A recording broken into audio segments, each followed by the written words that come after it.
The Case-Book of Sherlock Holmes by Arthur Conan Doyle. Preface. I fear that Mr. Sherlock Holmes may become like one of those popular tenors who, having outlived their time, are still tempted to make repeated farewell bows to their indulgent audiences. This must cease, and he must go the way of all flesh, material or imaginary. One likes to think that there is some fantastic limbo for the children of imagination, some strange, impossible place where the bows of Fielding may still make love to the bells of Richardson, where Scott's heroes still may strut, Dickens's delightful cockneys still raise a laugh, and Thackeray's worldlings continue to carry on their reprehensible careers.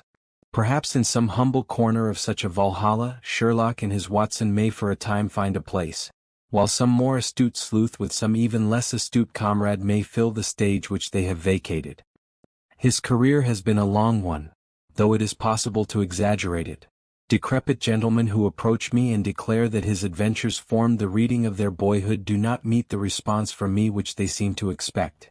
One is not anxious to have one's personal dates handled so unkindly.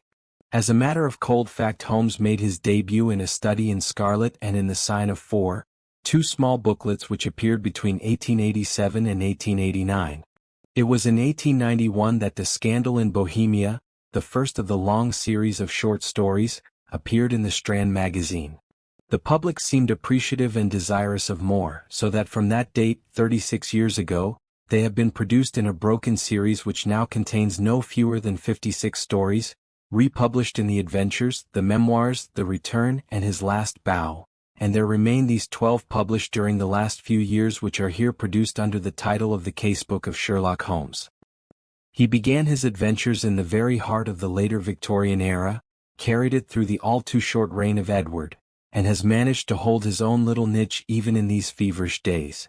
Thus it would be true to say that those who first read of him as young men have lived to see their own grown-up children following the same adventures in the same magazine. It is a striking example of the patience and loyalty of the British public. I had fully determined at the conclusion of the memoirs to bring Holmes to an end, as I felt that my literary energy should not be directed too much into one channel.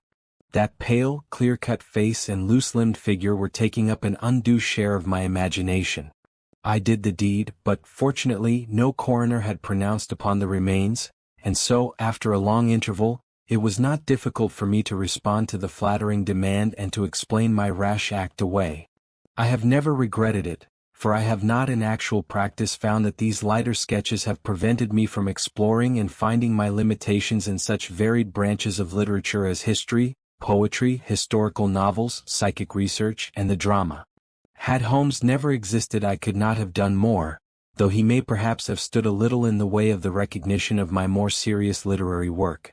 And so, reader, farewell to Sherlock Holmes. I thank you for your past constancy, and can but hope that some return has been made in the shape of that distraction from the worries of life and stimulating change of thought which can only be found in the fairy kingdom of romance. Arthur Conan Doyle. 1. The Adventure of the Illustrious Client. "It can't hurt now," was Mr. Sherlock Holmes's comment when, for the 10th time in as many years, I asked his leave to reveal the following narrative. So it was that at last I obtained permission to put on record what was, in some ways, the supreme moment of my friend's career. Both Holmes and I had a weakness for the Turkish bath. It was over a smoke in the pleasant lassitude of the drying room that I have found him less reticent and more human than anywhere else. On the upper floor of the Northumberland Avenue establishment there is an isolated corner where two couches lie side by side, and it was on these that we lay upon September 3, 1902, the day when my narrative begins. I had asked him whether anything was stirring, and for answer he had shot his long, thin, nervous arm out of the sheets which enveloped him and had drawn an envelope from the inside pocket of the coat which hung beside him. "It may be some fussy, self-important fool, it may be a matter of life or death," said he as he handed me the note. I know no more than this message tells me. It was from the Carlton Club and dated the evening before. This is what I read. "Sir James Damery presents his compliments to Mr. Sherlock Holmes, and will call upon him at 4:30 tomorrow. Sir James begs to say that the matter upon which he desires to consult Mr. Holmes is very delicate, and also very important. He trusts, therefore, that Mr. Holmes will make every effort to grant this interview, and that he will confirm it over the telephone to the Carlton Club. I need not say that I have confirmed it, Watson, said Holmes as I returned the paper. Do you know anything of this man Damery? Only that his name is a household word in society. Well, I can tell you a little more than that. He has rather a reputation for arranging delicate matters which are to be kept out of the papers. You may remember his negotiations with Sir George Lewis over the Hammerfordwell case. He is a man of the world with a natural turn for diplomacy. I am bound, therefore, to hope that it is not a false scent and that he has some real need for our assistance. Our? Well, if you will be so good, Watson. I shall be honored. Then you have the hour, 4:30. Until then we can put the matter out of our heads. I was living in my own rooms in Queen Anne Street at the time, but I was round at Baker Street before the time named. Sharp to the half-hour, Colonel Sir James Damery was announced. It is hardly necessary to describe him, for many will remember that large, bluff, honest personality, that broad, clean-shaven face, above all that pleasant, mellow voice. Frankness shone from his grey Irish eyes, and good humor played round his mobile, smiling lips. His loosened top hat, his dark frock coat, indeed every detail from the pearl pin in the black satin cravat to the lavender spats over the varnished shoes, spoke of the meticulous care and dress for which he was famous. The big, masterful aristocrat dominated the little room. Of course I was prepared to find Dr. Watson, he remarked with a courteous bow. His collaboration may be very necessary, for we are dealing on this occasion, Mr. Holmes, with a man to whom violence is familiar and who will literally stick at nothing. I should say that there is no more dangerous man in Europe. I have had several opponents to whom that flattering term has been applied, said Holmes with a smile. Don't you smoke? Then you will excuse me if I light my pipe. If your man is more dangerous than the late Professor Moriarty, or than the living Colonel Sebastian Moran, then he is indeed worth meeting. May I ask his name? Have you ever heard of Baron Gruner? You mean the Austrian murderer? Colonel Damery threw up his kid-gloved hands with a laugh. There is no getting past you, Mr. Holmes? Wonderful. So you have already sized him up as a murderer? It is my business to follow the details of continental crime. Who could possibly have read what happened at Prague and have any doubts as to the man's guilt? It was a purely technical legal point and the suspicious death of a witness that saved him. I am as sure that he killed his wife when the so-called accident happened in the Splugen Pass as if I had seen him do it. I knew also that he had come to England, and had a presentiment that sooner or later he would find me some work to do. Well, what has Baron Gruner been up to? I presume it is not this old tragedy which has come up again? No, it is more serious than that. To revenge crime is important, but to prevent it is more so. It is a terrible thing, Mr. Holmes, to see a dreadful event, an atrocious situation, preparing itself before your eyes, to clearly understand whither it will lead and yet to be utterly unable to avert it. Can a human being be placed in a more trying position? Perhaps not. Then you will sympathize with the client in whose interests I am acting. I did not understand that you were merely an intermediary. Who is the principal? Mr. Holmes, I must beg you not to press that question. It is important that I should be able to assure him that his honored name has been in no way dragged into the matter. His motives are, to the last degree, honorable and chivalrous, but he prefers to remain unknown. I need not say that your fees will be assured and that you will be given a perfectly free hand. Surely the actual name of your client is immaterial? I am sorry, said Holmes. I am accustomed to have mystery at one end of my cases, but to have it at both ends is too confusing. I fear, Sir James, that I must decline to act. Our visitor was greatly disturbed. His large, sensitive face was darkened with emotion and disappointment. You hardly realize the effect of your own action, Mr. Holmes, said he. You place me in a most serious dilemma, for I am perfectly certain that you would be proud to take over the case if I could give you the facts, and yet a promise forbids me from revealing them all. May I, at least, lay all that I can before you?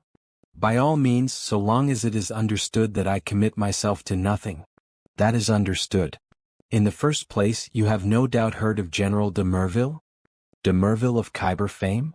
Yes, I have heard of him. He has a daughter, Violet de Merville, young, rich, beautiful, accomplished, a wonder woman in every way. It is this daughter, this lovely, innocent girl, whom we are endeavoring to save from the clutches of a fiend. Baron Gruner has some hold over her, then? The strongest of all holds where a woman is concerned, the hold of love. The fellow is, as you may have heard, extraordinarily handsome, with a most fascinating manner, a gentle voice, and that air of romance and mystery which means so much to a woman. He is said to have the whole sex at his mercy and to have made ample use of the fact. But how came such a man to meet a lady of the standing of Miss Violet de Merville? It was on a Mediterranean yachting voyage. The company, though select, paid their own passages. No doubt the promoters hardly realized the Baron's true character until it was too late. The villain attached himself to the lady, and with such effect that he has completely and absolutely won her heart. To say that she loves him hardly expresses it. She dotes upon him, she is obsessed by him. Outside of him there is nothing on earth. She will not hear one word against him. Everything has been done to cure her of her madness, but in vain. To sum up, she proposes to marry him next month. As she is of age and has a will of iron, it is hard to know how to prevent her. Does she know about the Austrian episode? The cunning devil has told her every unsavory public scandal of his past life, but always in such a way as to make himself out to be an innocent martyr. She absolutely accepts his version and will listen to no other. Dear me! But surely you have inadvertently let out the name of your client? It is no doubt General de Merville. Our visitor fidgeted in his chair. I could deceive you by saying so, Mr. Holmes, but it would not be true. De Merville is a broken man. The strong soldier has been utterly demoralized by this incident. He has lost the nerve which never failed him on the battlefield and has become a weak, doddering old man, utterly incapable of contending with a brilliant, forceful rascal like this Austrian. My client, however, is an old friend, one who has known the general intimately for many years and taken a paternal interest in this young girl since she wore short frocks. He cannot see this tragedy consummated without some attempt to stop it. There is nothing in which Scotland Yard can act. It was his own suggestion that you should be called in, but it was, as I have said, on the express stipulation that he should not be personally involved in the matter. I have no doubt, Mr. Holmes, with your great powers you could easily trace my client back through me, but I must ask you, as a point of honor, to refrain from doing so, and not to break in upon his incognito. Holmes gave a whimsical smile. I think I may safely promise that, said he. I may add that your problem interests me, and that I shall be prepared to look into it. How shall I keep in touch with you? The Carlton Club will find me. But, in case of emergency, there is a private telephone call, XX.31. Holmes noted it down and sat, still smiling, with the open memorandum book upon his knee. The Baron's present address, please? Vernon Lodge, near Kingston. It is a large house. He has been fortunate in some rather shady speculations and is a rich man, which naturally makes him a more dangerous antagonist. Is he at home at present? Yes. Apart from what you have told me, can you give me any further information about the man? He has expensive tastes. He is a horse fancier. For a short time he played polo at Hullingham, but then this Prague affair got noised about and he had to leave. He collects books and pictures. He is a man with a considerable artistic side to his nature.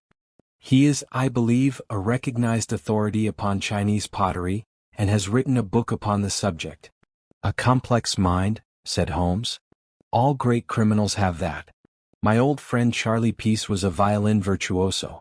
Wainwright was no mean artist. I could quote many more. Well, Sir James, you will inform your client that I am turning my mind upon Baron Gruner. I can say no more. I have some sources of information of my own, and dare say we may find some means of opening matter up.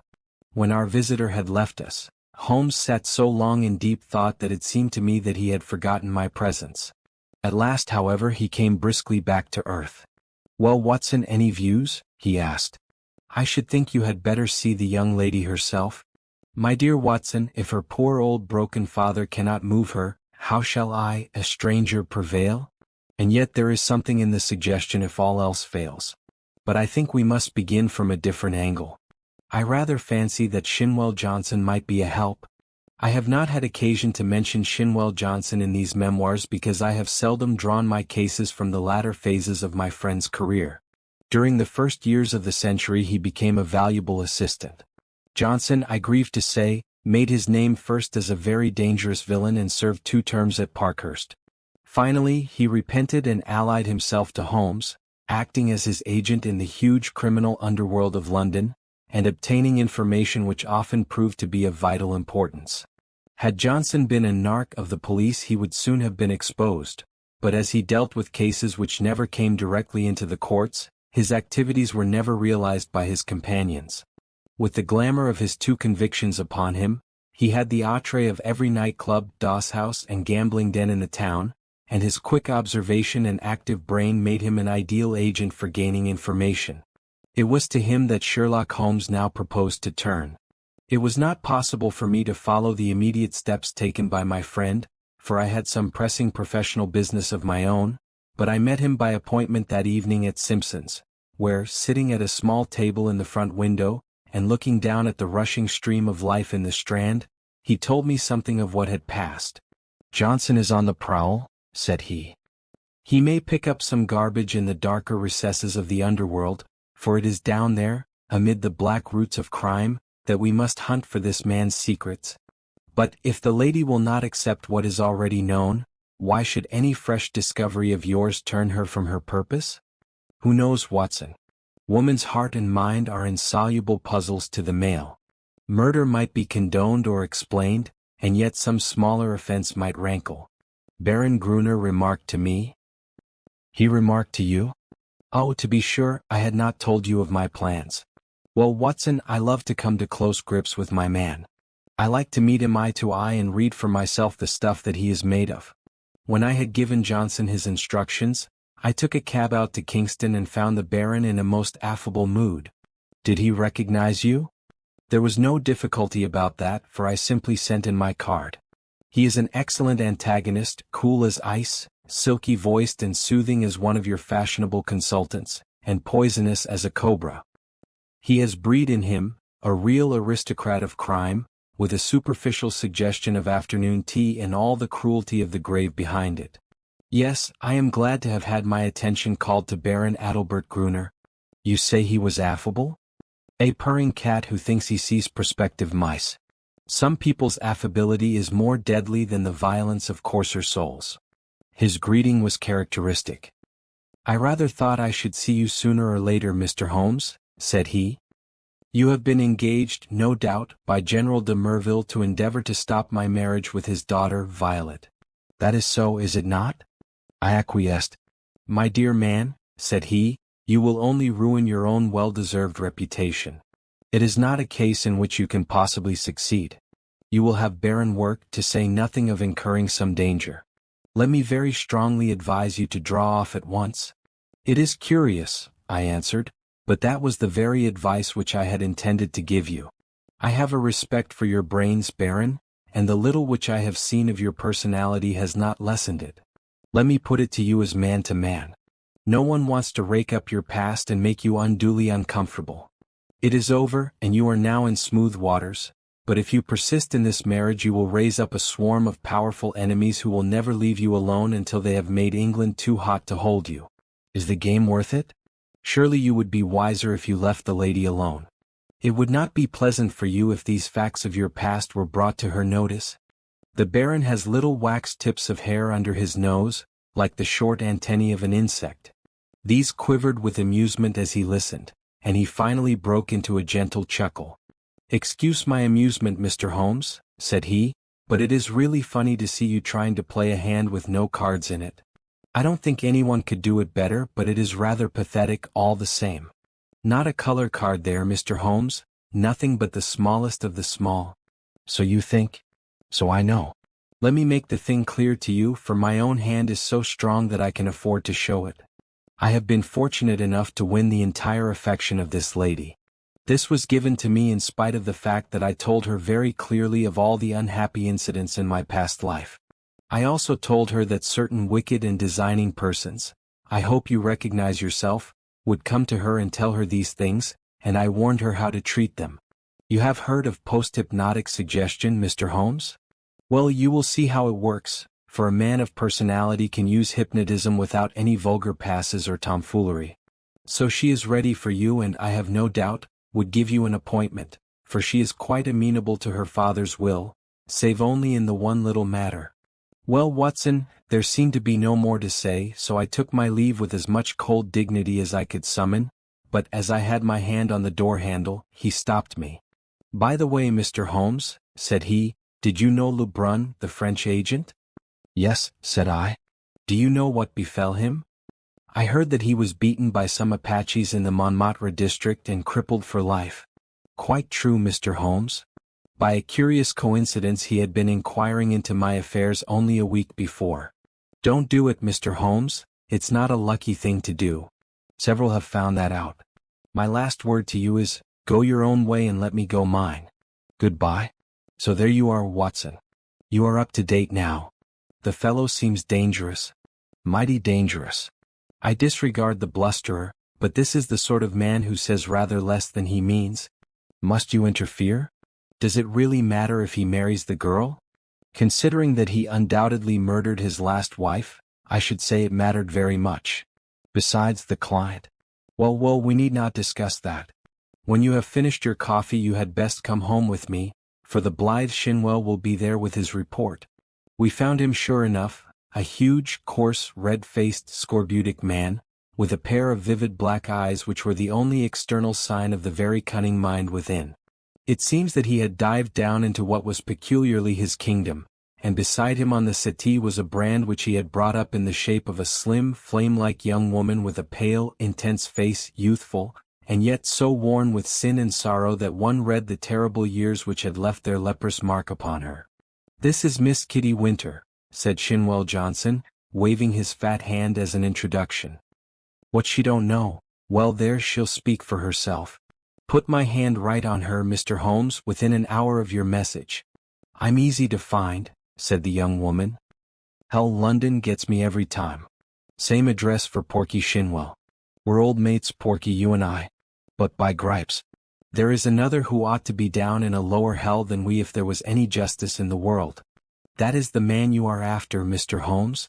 Holmes smiled. I gather we have your good wishes, Miss Winter?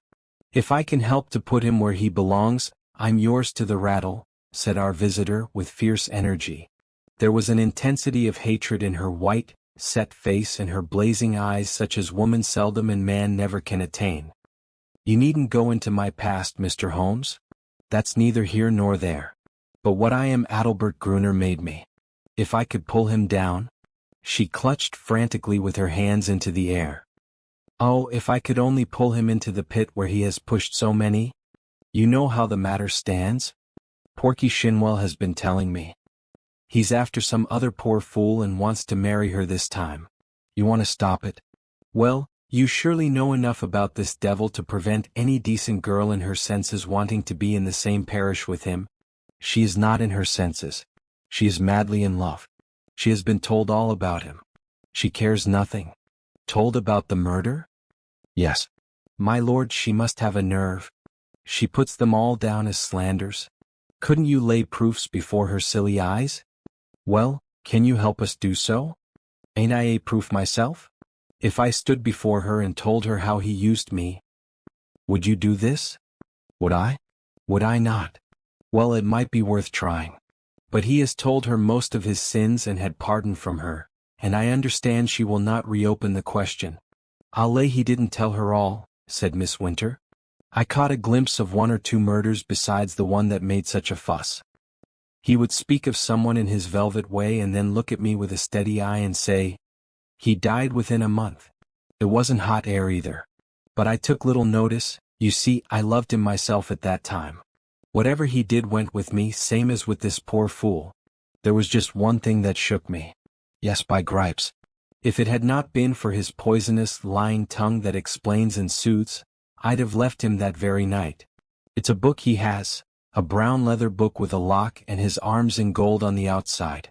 I think he was a bit drunk that night, or he would not have shown it to me. What was it then? I tell you, Mr. Holmes, this man collects women, and takes a pride in his collection as some men collect moths or butterflies. He had it all in that book. Snapshot photographs, names, details, everything about them. It was a beastly book, a book no man, even if he had come from the gutter, could have put together. But it was Adalbert Gruner's book all the same. Souls I have ruined. He could have put that on the outside if he had been so minded. However, that's neither here nor there, for the book would not serve you, and if it would, you can't get it.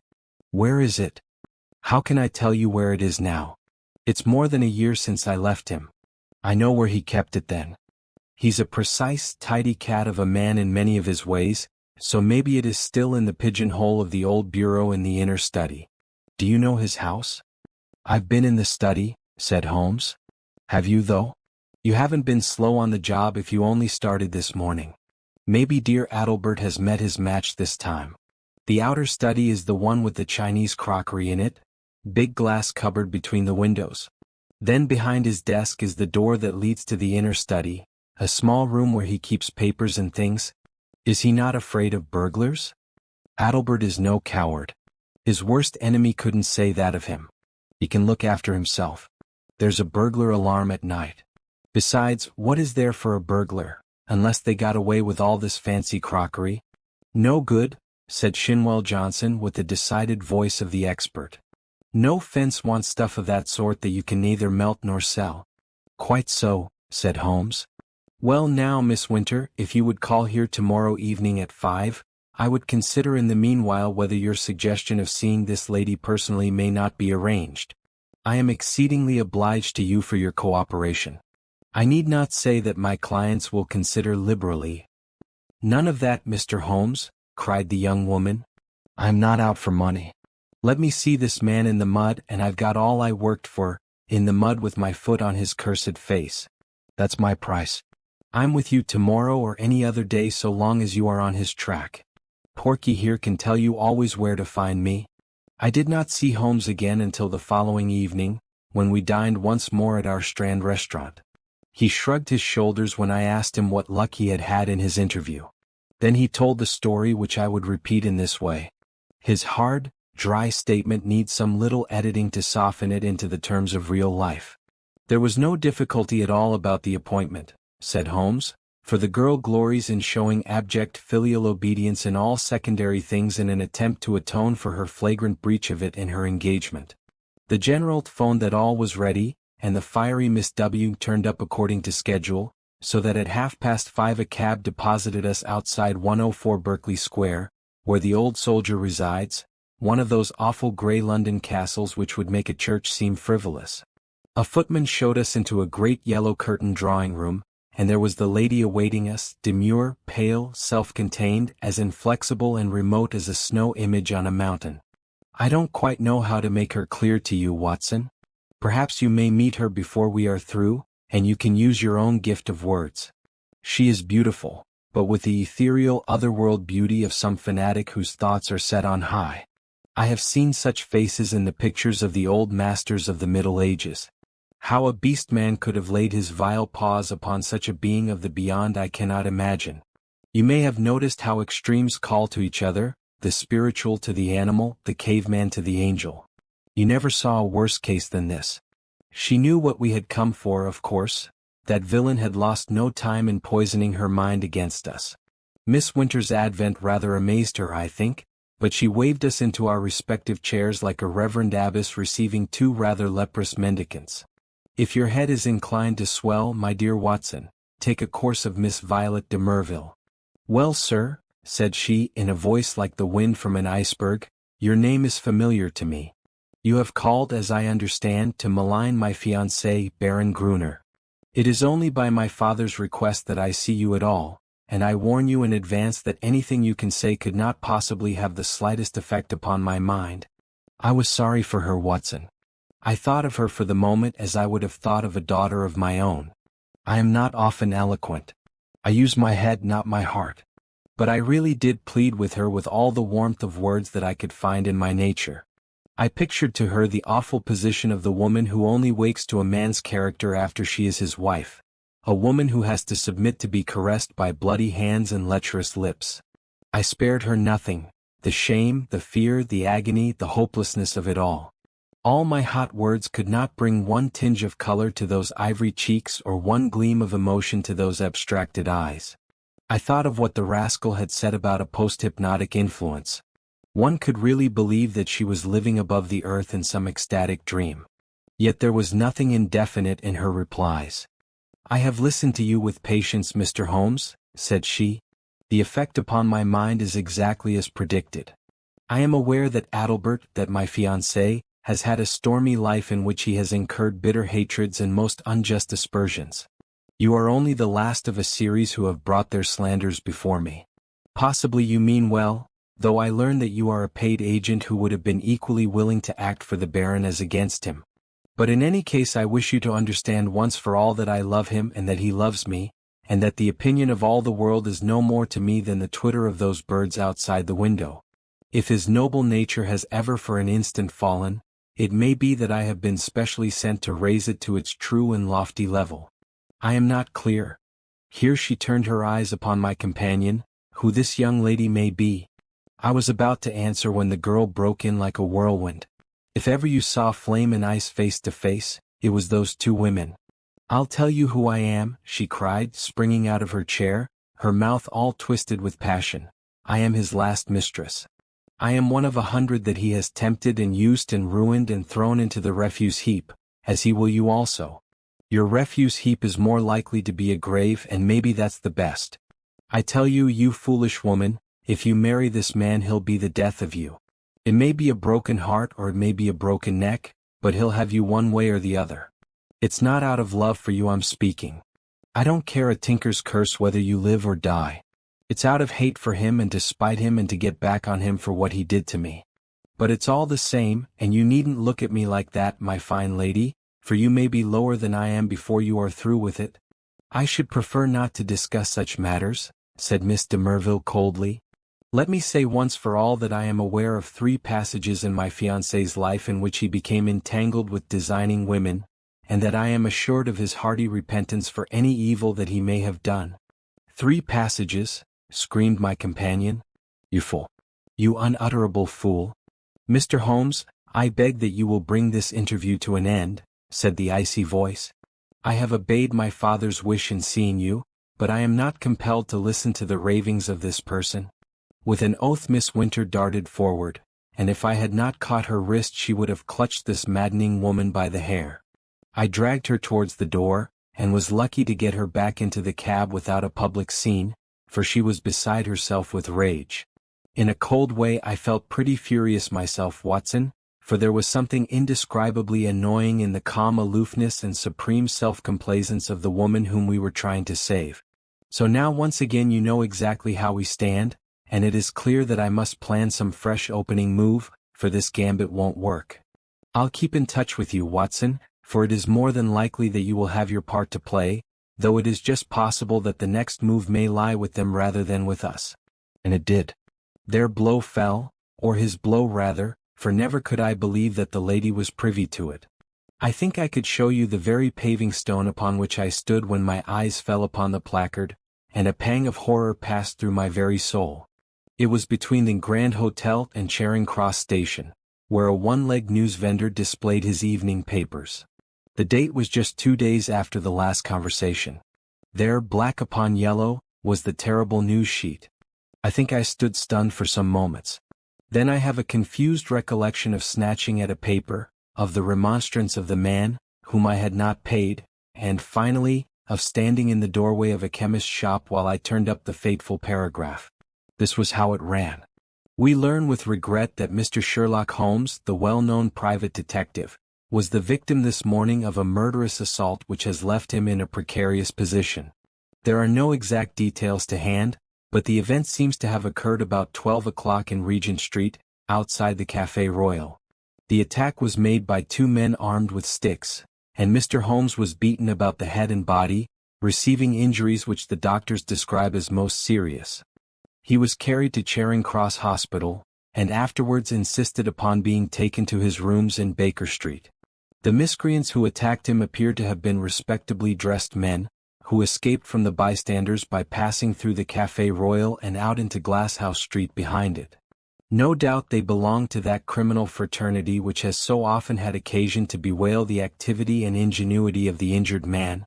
I need not say that my eyes had hardly glanced over the paragraph before I had sprung into a hansom and was on my way to Baker Street. I found Sir Leslie Oakshott, the famous surgeon in the hall, and his brougham waiting at the curb. No immediate danger, was his report. 2 lacerated scalp wounds and some considerable bruises. Several stitches have been necessary. Morphine has been injected and quiet is essential, but an interview of a few minutes would not be absolutely forbidden. With this permission I stole into the darkened room. The sufferer was wide awake and I heard my name in a hoarse whisper. The blind was 3/4 down, but one ray of sunlight slanted through and struck the bandaged head of the injured man. A crimson patch had soaked through the white linen compress. I sat beside him and bent my head. "All right, Watson. Don't look so scared," he muttered in a very weak voice. "It's not as bad as it seems. Thank God for that. I'm a bit of a single-stick expert, as you know. I took most of them on my guard. It was the second man that was too much for me. What can I do, Holmes? Of course it was that damned fellow who set them on. I'll go and thrash the hide off him if you give the word. Good old Watson. No, we can do nothing there unless the police lay their hands on the men. But their getaway had been well prepared. We may be sure of that. Wait a little. I have my plans. The first thing is to exaggerate my injuries. They'll come to you for news. Put it on thick, Watson. Lucky if I live the week out. Concussion, delirium, what you like. You can't overdo it. But Sir Leslie Oakshott? Oh, he's all right. He shall see the worst side of me. I'll look after that. Anything else? Yes. Tell Shinwell Johnson to get that girl out of the way. Those beauties will be after her now. They know, of course, that she was with me in the case. If they dare to do me in, it is not likely they will neglect her. That is urgent. Do it tonight. I'll go now. Anything more? Put my pipe on the table, and the tobacco slipper. Right. Come in each morning and we will plan our campaign. I arranged with Johnson that evening to take Miss Winter to a quiet suburb and see that she lay low until the danger was past. For 6 days the public were under the impression that Holmes was at the door of death. The bulletins were very grave and there were sinister paragraphs in the papers. My continual visits assured me that it was not so bad as that. His wiry constitution and his determined will were working wonders. He was recovering fast, and I had suspicions at times that he was really finding himself faster than he pretended, even to me. There was a curious secretive streak in the man which led to many dramatic effects, but left even his closest friend guessing as to what his exact plans might be. He pushed to an extreme the axiom that the only safe plotter was he who plotted alone. I was nearer him than anyone else, and yet I was always conscious of the gap between. On the 7th day the stitches were taken out, in spite of which there was a report of erysipelas in the evening papers. The same evening papers had an announcement which I was bound, sick or well, to carry to my friend. It was simply that among the passengers on the Cunard boat Ruritania, starting from Liverpool on Friday, was the Baron Adalbert Gruner, who had some important financial business to settle in the States before his impending wedding to Miss Violet de Merville, only daughter of etc., etc. Holmes listened to the news with a cold, concentrated look upon his pale face, which told me that it hit him hard. Friday, he cried. Only 3 clear days. I believe the rascal wants to put himself out of danger's way. But he won't, Watson. By the Lord Harry, he won't. Now, Watson, I want you to do something for me. I am here to be used, Holmes. Well then, spend the next 24 hours in an intensive study of Chinese pottery. He gave no explanations and I asked for none. By long experience I had learned the wisdom of obedience. But when I had left his room I walked down Baker Street, revolving in my head how on earth I was to carry out so strange an order. Finally I drove to the London Library in St. James's Square, put the matter to my friend Lomax, the sub-librarian, and departed to my rooms with a goodly volume under my arm. It is said that the barrister who crams up a case with such care that he can examine an expert witness upon the Monday has forgotten all his forced knowledge before the Saturday. Certainly I should not like now to pose as an authority upon ceramics. And yet all that evening and all that night with a short interval for rest, and all next morning I was sucking in knowledge and committing names to memory. There I learned of the hallmarks of the great artist-decorators, of the mystery of cyclical dates, the marks of the Hongwu and the beauties of the Yongle, the writings of Tang Ying, and the glories of the primitive period of the Sung and the Yuan. I was charged with all this information when I called upon Holmes next evening. He was out of bed now, though you would not have guessed it from the published reports, and he sat with his much-bandaged head resting upon his hand in the depth of his favorite armchair. "Why, Holmes," I said, "if one believed the papers you are dying." "That," said he, "is the very impression which I intended to convey. And now, Watson, have you learned your lessons?" "At least I have tried to." "Good. You could keep up an intelligent conversation on the subject?" "I believe I could." "Then hand me that little box from the mantelpiece." He opened the lid and took out a small object most carefully wrapped in some fine Eastern silk. This he unfolded, and disclosed a delicate little saucer of the most beautiful deep blue color. "It needs careful handling, Watson. This is the real eggshell pottery of the Ming dynasty. No finer piece ever passed through Christie's. A complete set of this would be worth a king's ransom. In fact, it is doubtful if there is a complete set outside the Imperial Palace of Peking. The sight of this would drive a real connoisseur wild. What am I to do with it?" Holmes handed me a card upon which was printed, "Dr. Hill Barton, 369 Half Moon Street. That is your name for the evening, Watson. You will call upon Baron Gruner. I know something of his habits, and at 8:30 he would probably be disengaged. A note will tell him in advance that you are about to call, and you will say that you are bringing him a specimen of an absolutely unique set of Ming china.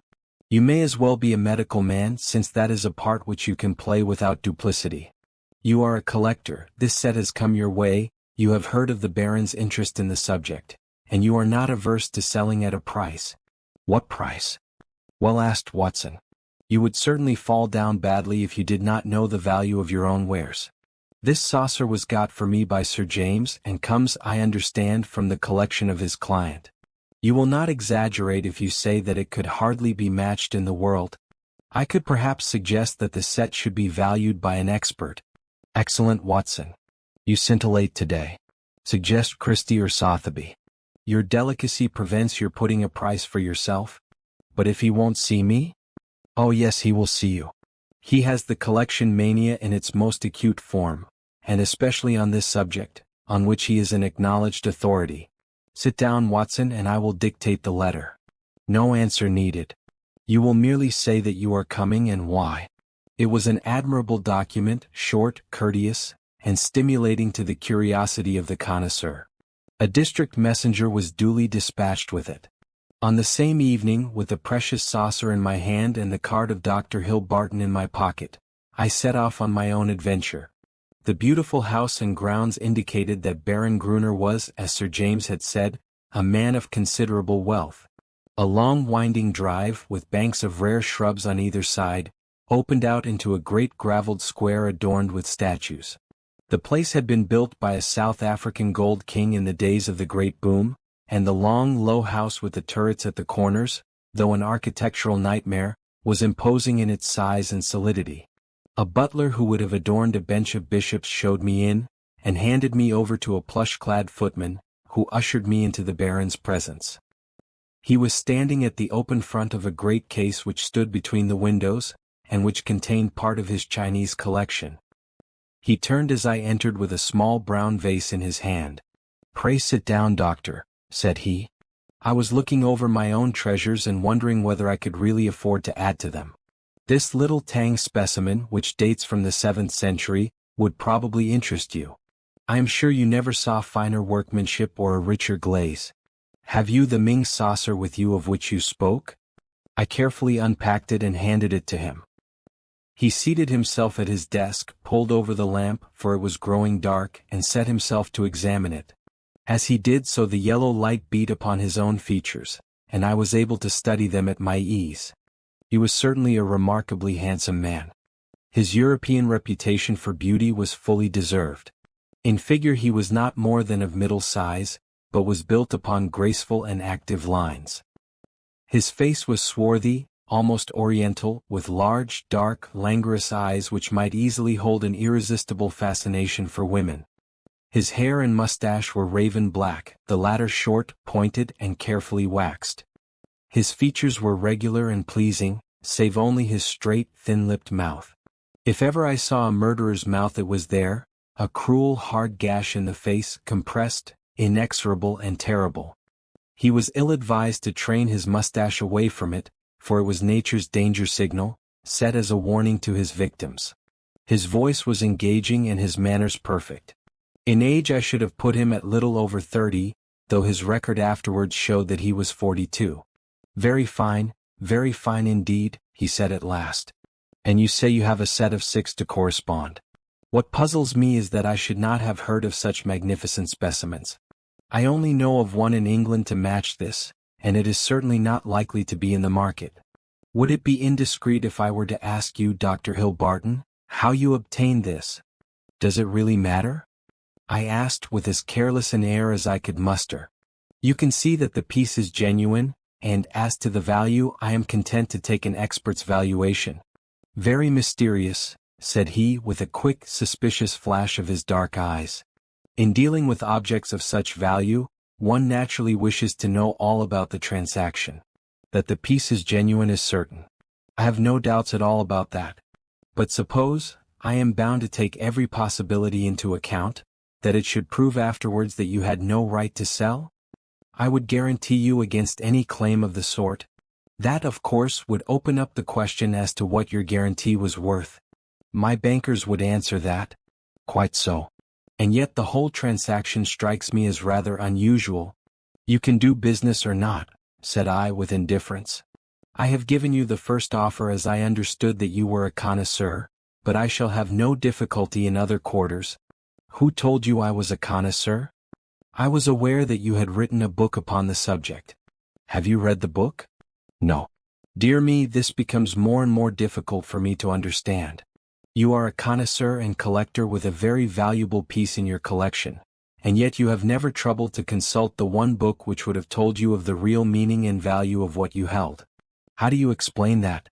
I am a very busy man. I am a doctor in practice. That is no answer. If a man has a hobby he follows it up, whatever his other pursuits may be. You said in your note that you were a connoisseur. So I am. Might I ask you a few questions to test you? I am obliged to tell you, doctor, if you are indeed a doctor, that the incident becomes more and more suspicious. I would ask you, what do you know of the Emperor Shomu and how do you associate him with the Shosoin near Nara? Dear me, does that puzzle you?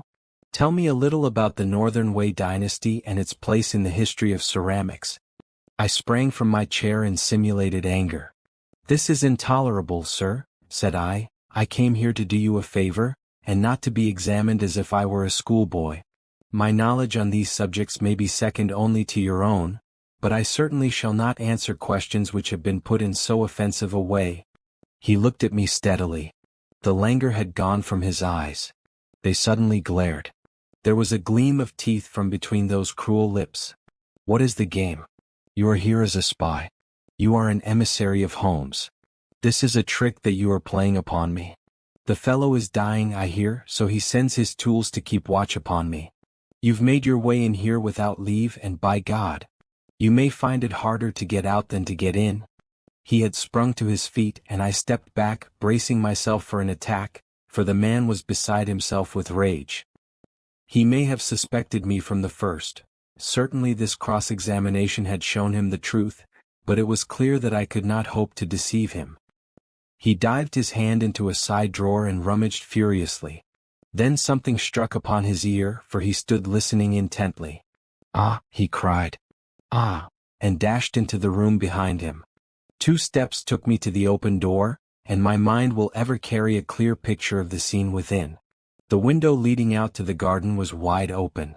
Beside it, looking like some terrible ghost, his head girt with bloody bandages, his face drawn and white, stood Sherlock Holmes. The next instant he was through the gap, and I heard the crash of his body among the laurel bushes outside. With a howl of rage the master of the house rushed after him to the open window. And then, it was done in an instant, and yet I clearly saw it.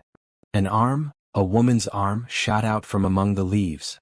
At the same instant the Baron uttered a horrible cry, a yell which will always ring in my memory. He clapped his two hands to his face and rushed round the room, beating his head horribly against the walls. Then he fell upon the carpet, rolling and writhing, while scream after scream resounded through the house. "Water! For God's sake, water!" was his cry. I seized a carafe from a side table and rushed to his aid. At the same moment the butler and several footmen ran in from the hall. I remember that one of them fainted as I knelt by the injured man and turned that awful face to the light of the lamp. The vitriol was eating into it everywhere and dripping from the ears and the chin. One eye was already white and glazed. The other was red and inflamed. The features which I had admired a few minutes before were now like some beautiful painting over which the artist has passed a wet and foul sponge. They were blurred, discolored, inhuman, terrible. In a few words I explained exactly what had occurred, so far as the vitriol attack was concerned. Some had climbed through the window and others had rushed out onto the lawn, but it was dark and it had begun to rain. Between his screams the victim raged and raved against the avenger. "It was that hell-cat Kitty Winter," he cried. "Oh, the she-devil! She shall pay for it. She shall pay. Oh, God in heaven, this pain is more than I can bear." I bathed his face in oil, put cotton wadding on the raw surfaces, and administered a hypodermic of morphia. All suspicion of me had passed from his mind in the presence of this shock, and he clung to my hands as if I might have the power even yet to clear those dead fish eyes which gazed up at me. I could have wept over the ruin had I not remembered very clearly the vile life which had led up to so hideous a change. It was loathsome to feel the pawing of his burning hands, and I was relieved when his family surgeon, closely followed by a specialist, came to relieve me of my charge. An inspector of police had also arrived, and to him I handed my real card. It would have been useless as well as foolish to do otherwise, for I was nearly as well known by sight at the Yard as Holmes himself. Then I left that house of gloom and terror. Within an hour I was at Baker Street. Holmes was seated in his familiar chair, looking very pale and exhausted. Apart from his injuries, even his iron nerves had been shocked by the events of the evening, and he listened with horror to my account of the Baron's transformation. "The wages of sin, Watson, the wages of sin," said he. "Sooner or later it will always come. God knows there was sin enough," he added, taking up a brown volume from the table. "Here is the book the woman talked of. If this will not break off the marriage, nothing ever could. But it will, Watson. It must. No self-respecting woman could stand it. It is his love diary? Or his lust diary. Call it what you will." The moment the woman told us of it I realized what a tremendous weapon was there, if we could but lay our hands on it. I said nothing at the time to indicate my thoughts, for this woman might have given it away. But I brooded over it. Then this assault upon me gave me the chance of letting the Baron think that no precautions need be taken against me. That was all to the good. I would have waited a little longer, but his visit to America forced my hand. He would never have left so compromising a document behind him. Therefore we had to act at once. Burglary at night is impossible. He takes precautions. But there was a chance in the evening if I could only be sure that his attention was engaged. That was where you and your blue saucer came in. But I had to be sure of the position of the book, and I knew I had only a few minutes in which to act, for my time was limited by your knowledge of Chinese pottery. Therefore I gathered the girl up at the last moment. How could I guess what the little packet was that she carried so carefully under her cloak? I thought she had come altogether on my business, but it seems she had some of her own. He guessed I came from you? I feared he would. But you held him in play just long enough for me to get the book, though not long enough for an unobserved escape. Ah, Sir James, I am very glad you have come. Our courtly friend had appeared in answer to a previous summons. He listened with the deepest attention to Holmes's account of what had occurred. "You have done wonders, wonders," he cried when he had heard the narrative. "But if these injuries are as terrible as Dr. Watson describes, then surely our purpose of thwarting the marriage is sufficiently gained without the use of this horrible book." Holmes shook his head. "Women of the de Merville type do not act like that. She would love him the more as a disfigured martyr. No, no. It is his moral side, not his physical, which we have to destroy. That book will bring her back to earth, and I know nothing else that could. It is in his own writing. She cannot get past it. Sir James carried away both it and the precious saucer. As I was myself overdue, I went down with him into the street. A brougham was waiting for him.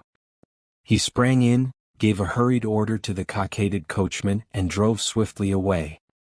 He flung his overcoat half out of the window to cover the armorial bearings upon the panel, but I had seen them in the glare of our fanlight none the less. I gasped with surprise. Then I turned back and ascended the stair to Holmes's room. "I have found out who our client is," I cried, bursting with my great news. "Why, Holmes, it is a loyal friend and a chivalrous gentleman," said Holmes, holding up a restraining hand. "Let that now and forever be enough for us. I do not know how the incriminating book was used. Sir James may have managed it. Or it is more probable that so delicate a task was entrusted to the young lady's father. The effect, at any rate, was all that could be desired." 3 days later appeared a paragraph in the Morning Post to say that the marriage between Baron Adalbert Gruner and Miss Violet de Merville would not take place. The same paper had the first police court hearing of the proceedings against Miss Kitty Winter on the grave charge of vitriol throwing. Such extenuating circumstances came out in the trial that the sentence, as will be remembered, was the lowest that was possible for such an offense. Sherlock Holmes was threatened with a prosecution for burglary, but when an object is good and a client is sufficiently illustrious, even the rigid British law becomes human and elastic. My friend has not yet stood in the dock.